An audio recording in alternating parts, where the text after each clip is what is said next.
ठाणे जिल्ह्यातील ऐतिहासिक वारसा लाभलेलं असं कोपिनेश्वर मंदिर आहे। प्राचीन असं हे मंदिर असून याची ख्याती दूरवर अशी पसरली आहे। ठाणे जिल्ह्यासह राज्यभरातील शिवभक्तांचे हे श्रद्धास्थान आहे। ठाण्याची मुख्य बाजारपेठ, भाजी मंडई आणि मासुंदा तलाव अशा चहूबाजूने गर्दीच्या परिसरात वसलेल्या या मंदिरामध्ये महाशिवरात्री निमित्त राजकीय नेत्यांसह भाविकांनी मोठी गर्दी केल्याचं पाहायला मिळालं। गर्दीच्या काळात अनुचित प्रकार घडू नये या पार्श्वभूमीवर श्री कोपिनेश्वर मंदिर समितीकडून दरवर्षीप्रमाणे याही वर्षी विशेष खबरदारी घेण्यात आली होती। गरोदर महिला, 70 वर्षावरील ज्येष्ठ नागरिक, अपंग व्यक्ती यांच्यासाठी विशेष प्रवेश ठेवण्यात आला होता। ठाणे शहराच्या मध्यवर्ती भागात कोपिनेश्वर मंदिर वसलंय। या ठिकाणी महाराष्ट्रातील सर्वात मोठ्या आकाराचे 4 फूट 3 इंच उंचीचे आणि 12 फुटी घेर असलेलं शिवलिंग आहे।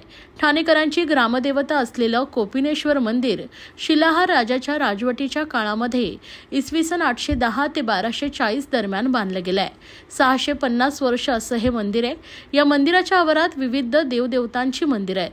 आज महाशिवरात्री निमित्त भाविकांची अलोट गर्दी पाहायला मिळाली, तर अनेक राजकीय नेते मंडळींनी देखील उपस्थित राहून दर्शन घेतलंय। यावेळी भाजपाचे कोकण पदवीधर मतदारसंघाचे आमदार निरंजन डावखरे, आमदार संजय केळकर, माजी खासदार राजन विचारे, शिवसेनेचे माजी नगरसेवक संजय तरे, जेनरिकचे संस्थापक अर्जुन देशपांडे यांसह अनेक मान्यवरांनी उपस्थित राहून मनोभावे दर्शन घेतलंय। 1:30 वाजल्यापासून लोकांची गर्दी मंदिराच्या प्रवेशद्वाराजवळ होती, म्हणून आम्ही निर्णय घेतला आणि 2 वाजता पूजा करून आरती करून 3 वाजता आम्ही मंदिर दर्शनासाठी उघडलेलं आहे आणि 3 वाजल्यापासून हा गर्दीचा ओघ सतत आहे। आता सुद्धा या घडीला 6 वाजत आलेले आहे। 3 वाजल्यापासून 6 वाजेपर्यंत आता सुद्धा गर्दी इकडे कलेक्टर ऑफिस पर्यंत गेलेली आणि इकडे तहसीलदार ऑफिस पर्यंत अशा प्रकारे 1.5 लाख भाविक होते।